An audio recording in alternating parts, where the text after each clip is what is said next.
میری مادی صاحب سے حضرات آئیے حضور مفتی صاحب سے ملا کر استقبال نعرہ تکبیر و نعرہ رسالت سے کر لیا جائے.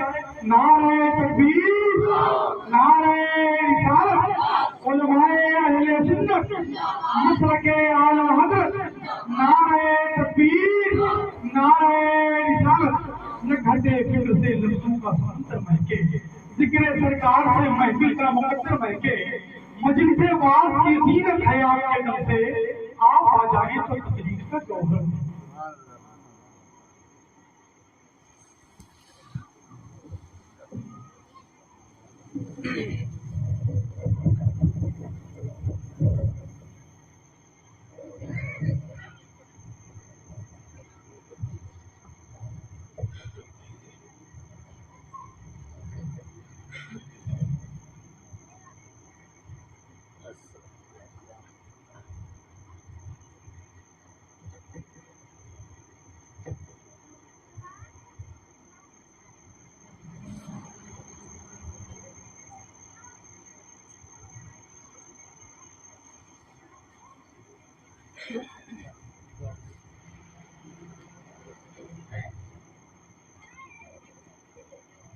السلام علیکم ورحمۃ اللہ وبرکاتہ. الحمد للہ رب العالمین والصلاة والسلام علی سید الانبیاء والمرسلین وعلی آلہ وصحبہ اجمعین.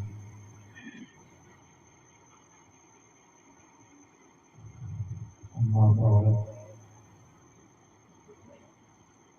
فأعوذ بالله من الشيطان الرجيم. بسم الله الرحمن الرحيم. إن الذين آمنوا ثم استقاموا تتنزل عليهم الملائكة ألا تخافوا ولا تحزنوا وأبشروا بالجنة التي كنتم توعدون.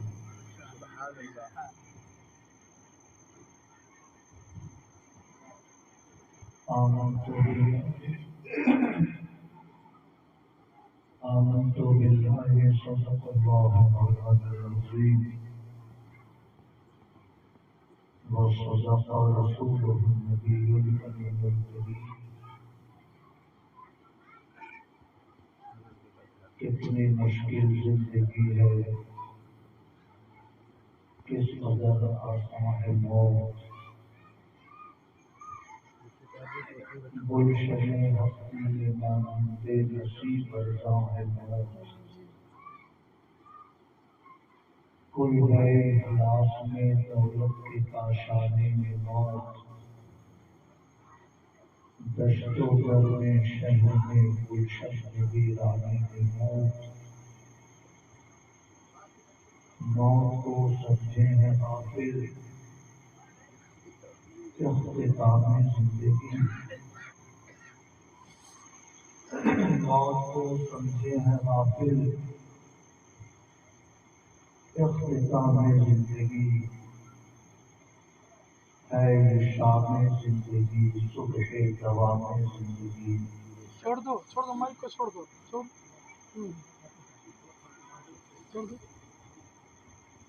موت تجدید مذاق زندگی کا نام ہے. موت تجدید مذاق زندگی کا نام ہے. خواب کے پردے میں بیداری کا ایک پیغام ہے. انتہائی احترام و عقیدت کے ساتھ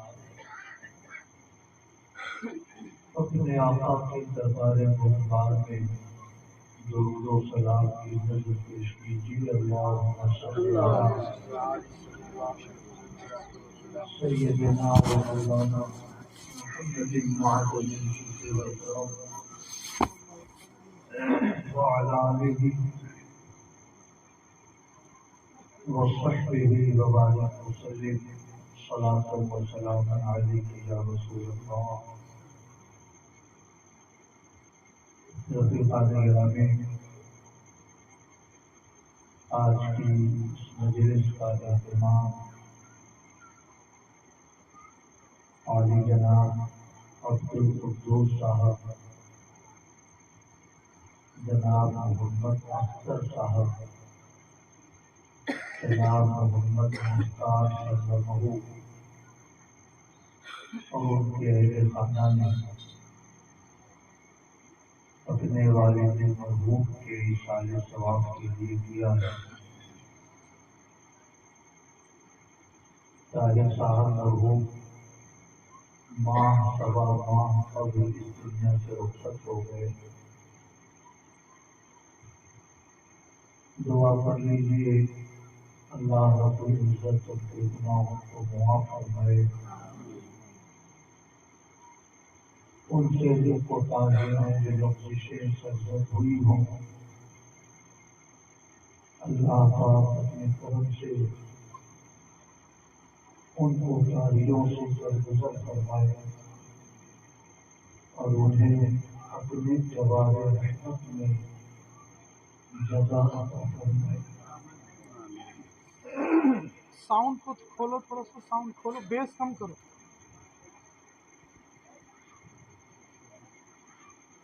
پونے 10 بج رہے ہیں، ہیڈ مشین سے بولو، ہیڈ مشین سے۔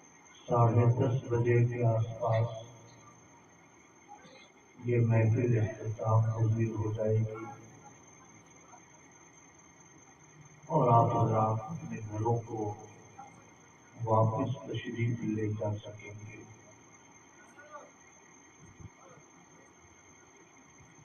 درود پاک پیش کریں۔ اللہم صل علی سیدنا و مولانا محمد معجز الجود والکرم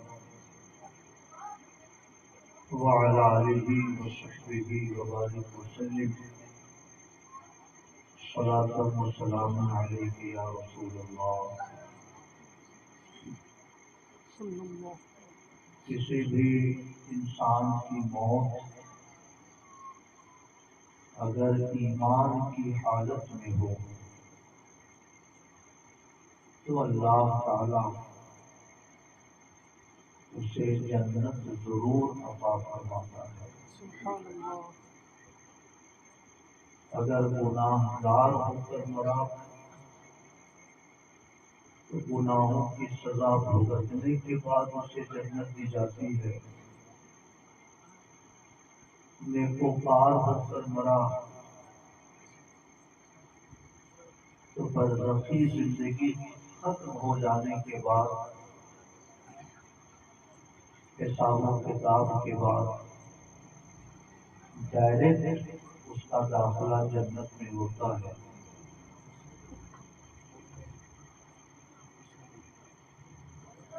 تو گناہوں کی زندگی گزار کر مرا تو سزا بھگتنے کے بعد جنت میں جائے گا۔ نیکوکار ہو کر مرا تو ڈائریکٹ جنت میں جائے گا۔ مگر ایمان پر اگر موت نصیب ہوئی ہو تو اللہ تعالی اس بندے کو جنت ضرور عطا فرماتا ہے۔ اس لیے ہر آدمی کو اس بات کی فکر رکھنی چاہیے کہ ہم صاحب ایمان ہو جائیں۔ پہلی چیز۔ دوسری چیز کہ جب تک زندہ رہیں ایمان پر قائم رہیں، اور تیسری چیز جو سب سے اہم ہے کہ جب دنیا سے جانے کا وقت ہو تو ایمان پر خاتمہ ہو۔ یہ تین اسٹیج ہیں، ان تینوں مرحلوں سے جو گزر جاتا ہے جنت اس کا استقبال کرتی ہے۔ صاحب ایمان ہی نہ ہو سکا تب بھی اسے جنت نہیں ملے گی۔ صاحب ایمان ہوا مگر ایمان پر قائم نہ رہ سکا، تب بھی جنت سے وہ محروم رہے گا۔ ایمان لایا، ایمان پر قائم بھی رہا، مگر مرتے دم اسے ایمان پر خاتمہ نہ مل سکا، تب بھی وہ جنت میں داخل نہ ہو سکے گا۔ اس لیے میرے بھائیوں، یہ 3 مرحلے ہیں جنت تک پہنچنے کے۔ صاحب ایمان ہو، ایمان پر پوری زندگی قائم رہے اور مرتے دم اسے ایمان پر خاتمہ نصیب ہو۔ اگر آپ تھوڑی سی توجہ سے میری بات سنیں تو میں تینوں کی تھوڑی تھوڑی تشریح کر کے اپنی گفتگو مکمل کرتا ہوں۔ میرے بھائیوں، میں نے قرآن شریف کی آیت پڑھی ہے، ان الذین آمنوا، جو لوگ ایمان لائے، ثم استقاموا، پھر ایمان پر ثابت قدم رہے، تتنزل علیہم الملائکہ، ان کے اوپر فرشتے نازل ہوتے اور یہ کہتے ہوئے تشریف لاتے ہیں، ابشروا، خوشی مناؤ، بالجنت التی کنتم توعدون، اس جنت کی خوشی مناؤ جس جنت کا تم سے وعدہ کیا جاتا تھا۔ میرے بھائیوں، سب سے پہلا مرحلہ ہے آدمی کا صاحب ایمان ہونا۔ آدمی صاحب ایمان کیسے ہوتا ہے؟ ٹوپی پہننے سے صاحب ایمان ہوتا ہے، فلاں کھانا کھاؤ تب آدمی صاحب ایمان ہوتا ہے، عید بقرعید میں نئے کپڑے پہن کر عیدگاہ جائے تب صاحب ایمان ہوتا ہے۔ یہ سب ایمان کی علامتیں ہیں۔ آدمی صاحب ایمان ہوگا تو ٹوپی بھی پہنے گا، عید اور بقرعید میں عیدگاہ بھی جائے گا۔ یہ سب ایمان کے ثمرات ہیں۔ ایمان ان چیزوں کو نہیں کہا جاتا۔ ایمان دل کے اس پختہ یقین کو کہا جاتا ہے کہ آسمان اوپر سے نیچے آ جائے، زمین نیچے سے اوپر چلی جائے، مگر خدا کے ایک ہونے میں ذرہ برابر بھی دل میں شک نہ پیدا ہو، اسی کامل یقین کو ایمان کہا جاتا ہے۔ آواز تھوڑی کھینچ رہا ہے۔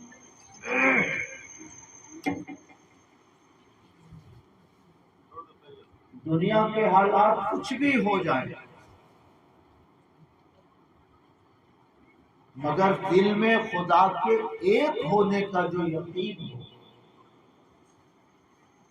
اس یقین میں ذرہ برابر فرق نہ آئے، اسی کو ایمان کہا جاتا ہے۔ میرے بھائیوں، یہ یقین پیدا کیسے ہوتا ہے؟ یہ یقین پیدا ہوتا ہے اپنی ذات کے مشاہدے سے اور اس کائنات کے مشاہدے سے یہ یقین پیدا ہوتا ہے۔ جتنا گہرا مشاہدہ آپ کائنات کا کریں گے، اتنا گہرا یقین آپ کے دل میں پیدا ہوگا۔ اس کی تھوڑی سی وضاحت میں کر دوں۔ دنیا میں پائے جانے والے لوگ کئی قسم کے ہیں۔ کچھ ایسے لوگ بھی ہیں جو یہ کہتے ہیں کہ دنیا کا کوئی خدا ہی نہیں ہے۔ چائنا کی آدھی سے زیادہ آبادی ایسے ہی لوگوں پر مشتمل ہے جو کمیونسٹ ہیں، ناستک ہیں، ملحد ہیں، جو کسی خدا کے وجود کا اقرار ہی نہیں کرتے۔ میرے بھائیوں، آپ اگر اس کائنات میں تھوڑا سا بھی غور کریں تو آپ کو اس نتیجے تک پہنچنے میں بالکل دیر نہیں لگے گی کہ اس دنیا کا خدا ہے جس نے دنیا کو پیدا کیا ہے۔ سبحان اللہ۔ تھوڑی سی گفتگو شروع کر لیں اپنی ذات سے۔ آپ خود اپنے وجود میں غور کریں۔ کوئی شخص پیدا ہوا 1970 میں، جیسے یہ ہمارے کیا نام ہے آپ کا؟ عبد الرؤف صاحب، یہ پیدا ہوئے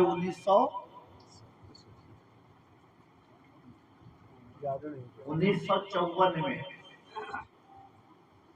تو 1954 سے پہلے یہ کہاں تھے؟ کس دنیا میں؟ 1954 میں دنیا میں آئے تو اس سے پہلے کہاں تھے؟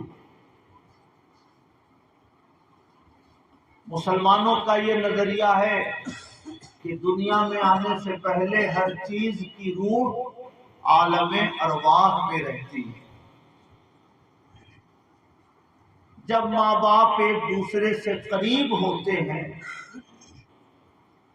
پانی کے چند قطرے باپ کے جسم سے جدا ہو کر ماں کے جسم میں پہنچتے ہیں، تو 40 دنوں تک پانی کا وہ قطرہ پانی کی شکل میں رہتا ہے۔ 40 دنوں کے بعد وہ خون میں تبدیل ہو جاتا ہے۔ پھر 40 دنوں کے بعد وہ گوشت کے لوتھڑے میں کنورٹ ہو جاتا ہے۔ 40 دن پانی رہا، 40 دن خون کی شکل میں رہا، 40 دنوں تک گوشت کے لوتھڑے کی شکل میں رہا، 40 40 40 یعنی 120 دن۔ جب 4 مہینے گزر جاتے ہیں، 120 دن گزر جاتے ہیں، تو اللہ تعالی رحم مادر پر جو فرشتہ مقرر ہے اس کو حکم دیتا ہے کہ جا کر اس گوشت کے لوتھڑے میں روح ڈال دو۔ تو فرشتہ گوشت کے لوتھڑے میں روح ڈال دیتا ہے۔ اب ماں اپنے بدن میں دھیرے دھیرے بچے کی حرکت محسوس کرنے لگتی ہے۔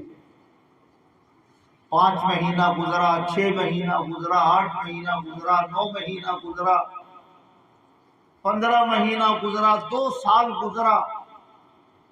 عام طور سے بچوں کی پیدائش 9 مہینے میں ہوتی ہے، مگر حمل کی جو زیادہ سے زیادہ مدت ہے وہ 2 سال ہے۔ یعنی ایسا ہو سکتا ہے کہ شوہر و بیوی کے درمیانی جسمانی رشتے قائم ہوئے ہوں اور 2 سال کے بعد بچہ پیدا ہو، ایسا ہو سکتا ہے۔ ایک بڑے محدث گزرے ہیں امام ضحاک، ان کی پیدائش 2 سال کے بعد ہوئی۔ ماں کے پیٹ میں ہی ان کے دانت اگ گئے تھے۔ جب پیدا ہوئے تو دانت نکلے ہوئے تھے، لگ رہا تھا جیسے ہنس رہے ہیں، اس لیے ان کا لقب ہی پڑ گیا امام ضحاک۔ سمجھ رہے ہیں؟ شوہر کا انتقال ہو گیا، بیوی بیوہ ہو گئی، اس نے شادی نہیں کی، اگر شوہر کی موت کے 2 سال کے اندر اندر بچہ پیدا ہوا تو وہ اسی شوہر کا بچہ ہو. کم سے کم مدت 6 مہینہ اور زیادہ سے زیادہ مدت 2 سال. خیر 8 مہینے گزرے، 9 مہینے گزرے، 12 مہینے گزرے، ماں کے شکم میں وہ بچہ گوشت کا چھوٹا سا لوتھڑا، مگر سبحان اللہ، اللہ تعالیٰ اسی میں کہیں آنکھ اگا دیتا ہے، کہیں ہاتھ پیدا کر دیتا ہے، کہیں لیور بنا دیتا ہے، کہیں اس میں کڈنی پیدا کر دیتا ہے، کھوپڑی کی شکل میں کمپیوٹر اس کے جسم پر فکس کر دیتا ہے تاکہ اس کا پورا جو ہارڈ ویئر ہے وہ اسی سافٹ ویئر سے کنٹرول ہوتا رہے. سبحان اللہ. میرے بھائیوں، اپنی تخلیق میں آپ غور کریں. ماں کے شکم میں وہ بچہ ہے. ماں کا جو شکم ہے اگر وہ خشک رہے تو ماں کی جو بچے دانی ہے وہ بچے کے بدن سے چپک جائے گی. اب جب بچہ دنیا میں آئے گا تو وہ بچے دانی بھی باہر آ جائے گی. یعنی کوئی بھی عورت ایک بار بچہ پیدا کرنے کے بعد دوبارہ بچہ پیدا کرنے کے قابل نہ رہے گی. اس لیے خدا کی شان دیکھو، وہ بچے دانی کو پانی سے بھر دیتا ہے. سبحان اللہ. دنیا میں وہی بچہ آ کر تالاب میں چلا جائے تو ڈوب کر مر جاتا ہے، اور 4 مہینے 5 مہینے وہ بچہ ماں کے شکم میں اسی پانی میں اب ڈب کرتا رہتا ہے، مگر اس کی زندگی کو کوئی خطرہ نہیں ہوتا. آنکھیں نہیں کھول سکتا، آنکھ کھولے گا تو زہریلا پانی اس کی آنکھوں میں پہنچے گا، وہ اندھا ہو جائے گا. منہ نہیں کھول سکتا، منہ کھولے گا تو زہریلا پانی اس کے جسم میں جائے گا، وہ مر جائے گا. وہ ہاتھ نہیں بڑھا سکتا ورنہ ماں اس کے درد کو برداشت نہ کر سکے گی. پاؤں وہ نہیں پھیلا سکتا ورنہ ماں کی زندگی کو خطرہ ہو جائے گا. سبحان اللہ. منہ نہیں کھول سکتا، آنکھ نہیں کھول سکتا، ہاتھ نہیں ہلا سکتا، پاؤں کو جنبش نہیں دے سکتا، مگر زندگی کا کارواں آگے بڑھنا ہے. گوشت کے لوتھڑے کو ایک مکمل انسان بننا ہے. تو خدا کی قدرت دیکھو، وہ ماں کے جسم سے بچے کے جسم تک ایک گوشت کا پائپ جوڑ دیتا ہے فوڈ سپلائی کے لیے. کھانا ماں کھاتی ہے مگر اس سے جو پروٹین بنے اسی پائپ کے ذریعے بچے کے جسم میں جاتا ہے. آئرن ماں لیتی ہے مگر وہ آئرن بچے کے جسم میں جاتا ہے. کیلشیم ماں استعمال کرتی ہے مگر اسی پائپ کے ذریعے وہ کیلشیم بچے کے جسم میں جاتا ہے. میرے بھائیوں، 8 مہینے تک 9 مہینے تک وہی پائپ فوڈ سپلائی کا ذریعہ بنا رہتا ہے. گوشت کا چھوٹا سا لوتھڑا 50 گرام کا وہ بڑھتے بڑھتے 2 کلو 2.5 کلو کا ہو جاتا ہے. سبحان اللہ. اب اس بچے کے دنیا میں آنے کا وقت ہوا. اللہ کو معلوم ہے کہ ماں کے جسم سے بچے کے جسم تک فوڈ سپلائی کا جو سسٹم تھا یہ کٹنے والا ہے، یہ سسٹم ڈسکنیکٹ ہونے والا ہے. اللہ کی قدرت دیکھو. اب وہ خون جو ماں کے رحم میں بچے کے جسم تک اس پائپ کے ذریعے پہنچتا تھا، اب وہ خون ماں کے سینے کی طرف تبدیل کر دیا جاتا ہے. سبحان اللہ. بچہ دنیا میں آیا، دایا نے خون کے اس پائپ کو کاٹ کر ماں کو الگ بچے کو الگ کر دیا. اب وہ خون ماں کے سینے میں جا رہا ہے. سبحان اللہ. بچہ دنیا میں آ گیا، گود میں لے کر کہیے حضرت کب تشریف لائے، کچھ نہیں بولے گا۔ کہیے حضرت اے سی چاہیے کہ کولر سے کام چلے گا، کچھ نہیں بولے گا۔ حضرت یہ دیکھیے یہ قرآن شریف ہے، کچھ نہیں بولے گا، مگر ہونٹ کو تھوڑا سا ٹچ کریے وہ ایسے ایسے کرنے لگے گا۔ سمجھ رہے ہیں؟ اس کو پتا ہے کہ اب جو فوڈ سپلائی والا سسٹم تھا وہ ختم ہے، اب یہی سے مجھے رزق ملنا ہے، اس لیے ہاتھ اس کا کھلے کہ نہ کھلے، پاؤں اس کا مڑے کہ نہ مڑے، آنکھیں کھول کر وہ دنیا کا نظارہ دیکھے کہ نہ دیکھے، مگر اس کے ہونٹ میں سینسر لگا رہتا ہے، جہاں ٹچ کریے گا وہ ایسے کچھ نہ کچھ تلاش کرنا شروع کر دیتا ہے۔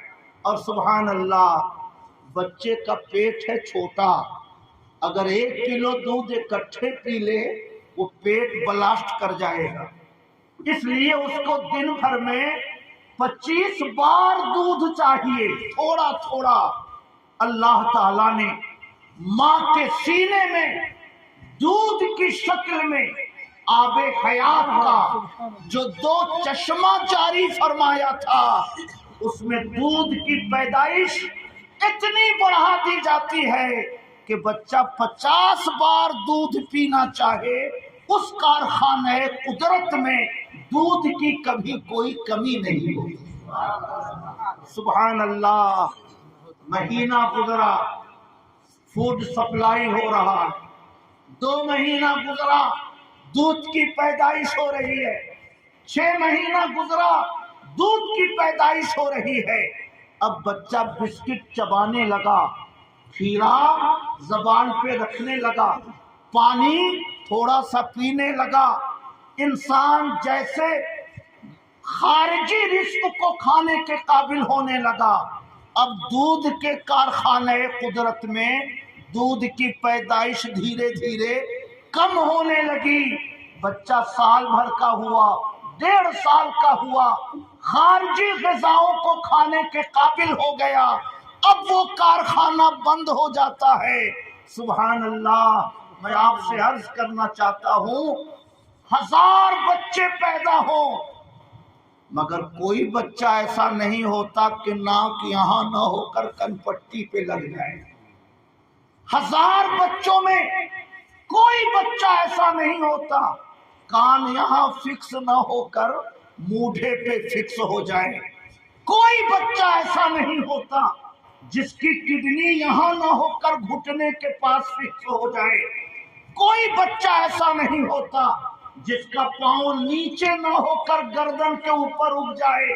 میں عرض کرنا چاہتا ہوں کوئی تو ہے جو پانی کے قطروں کو خون میں بدل رہا ہے، کوئی تو ہے جو خون کو گوشت کے لوتھڑوں میں بدل رہا ہے، کوئی تو ہے جو گوشت کے لوتھڑے میں سریا کی طرح ہڈی پیدا کر رہا ہے، کوئی تو ہے جو اس کے جسم کے مکمل نظام کو دنیا میں رہنے سہنے کے قابل بنا رہا ہے، کوئی تو ہے جو رحم مادر کے پانی میں اس کی زندگی کی حفاظت کر رہا ہے، کوئی تو ہے جو اس کی آنکھوں کو روشنی دے رہا ہے، کان کو سننے کے قابل بنا رہا ہے، کوئی تو ہے جسے پتا ہے کہ دماغ میں باریک باریک نسیں ہیں، اگر ہیلمٹ دے کر اسے ہم دنیا میں نہیں بھیجیں گے گیج لگے گی پاگل ہو جائے گا، سیڑھی سے گرے گا برین ہیمریج ہو جائے گا، کسی نے 2 تھپڑ مار دیا وہ دیکھنے سننے کے قابل نہیں رہے گا، جسم کا سب سے کمزور اور نازک حصہ سر میں ہے، اس لیے اس کے اوپر ایک قدرتی ہیلمٹ لگا کر اسے دنیا میں بھیجتا ہے۔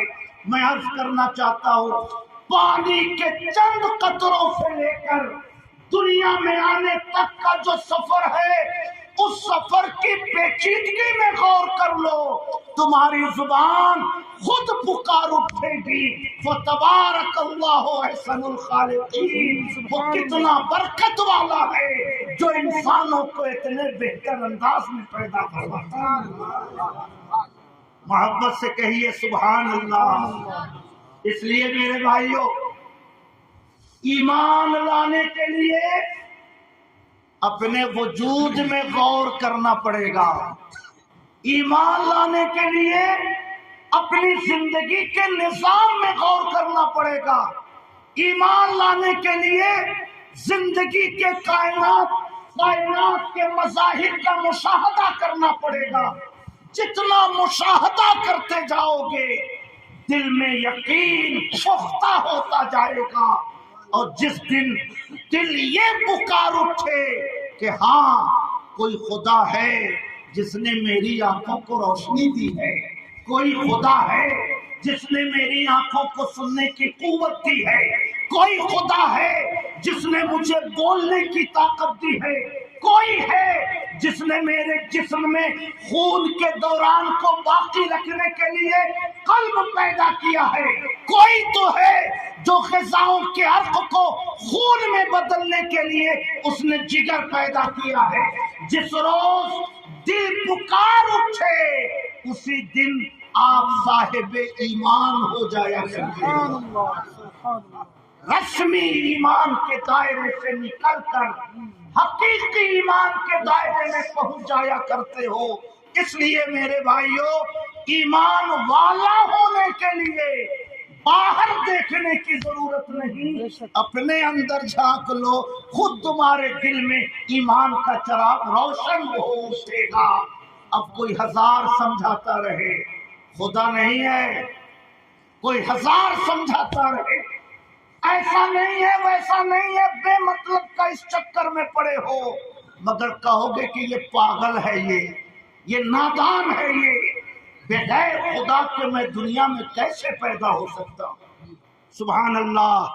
یہ ہمارے گڈو بھائی ہیں، فریزر انہوں نے 10,000 روپے کا خریدا، سیب کا جوس نکلوایا اور اسے ایک بوتل میں رکھ کر یہ فریزر میں رکھ دیں، 2 سال رکھ دے، 6 سال رکھ دے، سڑ کر خراب ہو سکتا ہے، مگر سیب کا جوس انڈا میں کنورٹ ہو جائے، انڈا وہ سر اور پایا میں بدل جائے، سر اور پایا روٹی میں تبدیل ہو جائے، یہ نہیں ہو سکتا۔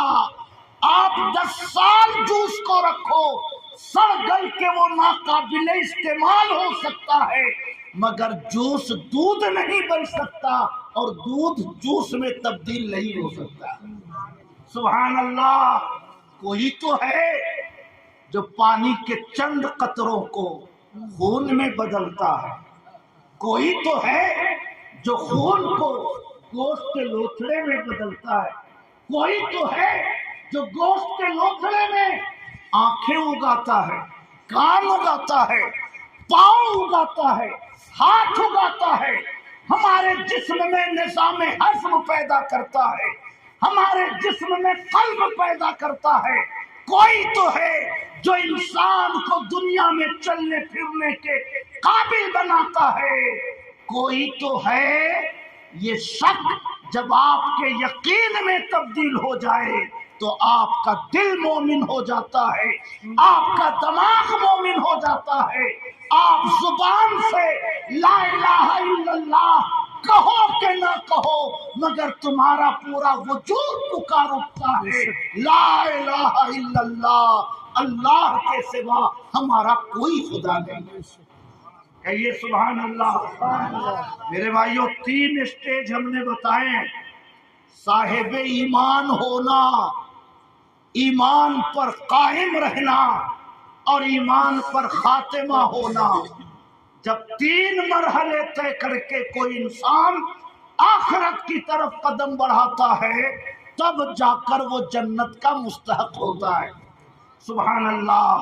میرے بھائیوں، ہندوستان کے سائنسدانوں نے 14 جولائی کو چندریان روانہ کیا ہے، اور یہی 14، 15، 16 اگست کو 20 اگست کے آس پاس وہ چاند کی سطح پر اترنے والا ہے۔ اس بیچ میں چندریان کتنا فاصلہ طے کرے گا؟ 3,84,304 کلومیٹر۔ ہمارے حاجی فرزند علی صاحب وہ صحیح بتائیں گے دوری کیا ہے، ہم لوگوں نے تو سائنس پڑھا نہیں، کبھی اخبار میں سن لیا، کسی خبر میں سن لیا تو اسی کو یاد کر لیتے ہیں۔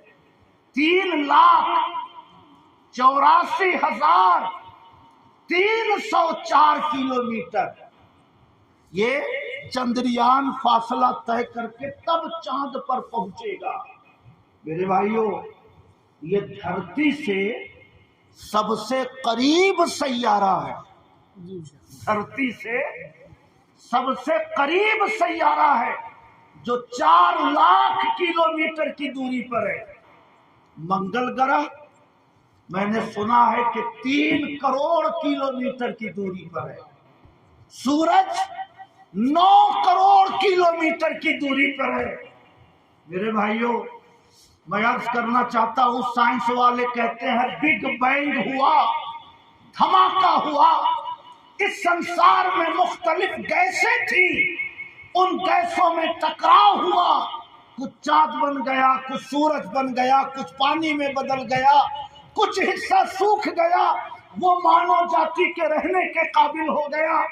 میں عرض کرنا چاہتا ہوں، اگر دنیا اتفاقاً وجود میں آئی ہوتی تو اس کا کوئی سسٹم نہیں ہوتا، اس کا کوئی نظام نہیں ہوتا۔ سبحان اللہ، محمد سبتین نے غبارہ لیا، عبد القدوس صاحب کا بیٹا ہمارے یہاں پڑھتا تھا، پڑھتے پڑھتے کاروبار میں آ گیا، یعنی دین کی طرف جاتے جاتے دنیا کی طرف مڑ گیا، لیکن دین پر اگر آدمی قائم رہے تو تجارت میں بھی کوئی خسارہ نہیں، اور دین چھوڑ کر تجارت کی طرف جائے تو شروع سے لے کے اخیر تک خسارہ ہی خسارہ ہے۔ خیر، ایک غبارہ لیا سبتین رضا نے، فضا میں اس کے اندر ہائیڈروجن گیس ڈال دیا، فضا میں اڑا دیا۔ جب تک گیس اس کے اندر رہی وہ فضاؤں میں اڑتا رہا، اوپر کی طرف بڑھتا رہا، گیس کا اثر ختم، اب وہ نیچے کی طرف آنے لگا۔ اب حاجی فرزند علی صاحب اپنے دروازے پہ بیٹھ کر آرزو کریں وہ غبارہ میرے دروازے پہ گر جاتا تو میرے پوتے کے کھیلنے کے کام میں آتا۔ گڈو صاحب آرزو کریں کہ وہ غبارہ واڈف نگر آ جاتا تو میرے بیٹے اس سے کھیلتے۔ عبدالرؤف صاحب آرزو کریں کہ برہور میں گر جاتا تو میرے کام آ جاتا۔ آرزو کرنے والے آرزو کرتے رہیں، مگر وہ کسی کا پابند نہیں ہوگا۔ ہوا چلے گی غبارہ ادھر بھاگے گا، ہوا کا دباؤ ادھر ہوگا ادھر بھاگے گا، یہاں گرتے گرتے روڈ پر چلا جائے گا، روڈ پر گرتے گرتے چھت پر آ جائے گا۔ جو چیز اتفاقاً ہوتی ہے وہ کسی نظام کا پابند نہیں ہوتی، کسی سسٹم کا پابند نہیں ہوتی، مگر سبحان اللہ 9 کروڑ کلومیٹر کی دوری پر سورج ہے، مگر 5 اگست کو اگر 5:06:45 پہ ڈوبتا تھا تو 1000 سال کے بعد آج بھی 5 اگست کو 6:45 پہ ڈوبتا ہے۔ 1000 سال پہلے سورج اگر 5 اگست کو 5:20 پہ نکلتا تھا، 1000 سال کے بعد آج بھی سورج 5 اگست کو 5:20 پہ نکلتا ہے۔ اگر اتفاقاً سورج گھوم رہا ہوتا، سسٹم کا پابند نہیں ہوتا، کبھی 8 بجے اگتا، کبھی 9 بجے اگتا، موڈ خراب ہوتا، 24 گھنٹے اوپر لٹکا ہوا رہ جاتا، موسم خراب ہوتا، رات بھر چھپا ہوا رہ جاتا۔ جو چیز اتفاقاً ہوتی ہے وہ کسی نظام کا پابند نہیں ہوتی، مگر چاند کے نکلنے کا جو وقت ہے وہ بھی مقرر ہے، ڈوبنے کا جو وقت ہے وہ بھی مقرر ہے، سورج کے طلوع کا جو وقت ہے وہ بھی فکس ہے، ڈوبنے کا جو وقت ہے وہ بھی فکس ہے، چند سیکنڈوں کا بھی کوئی فرق نہیں ہوتا۔ یہ دلیل ہے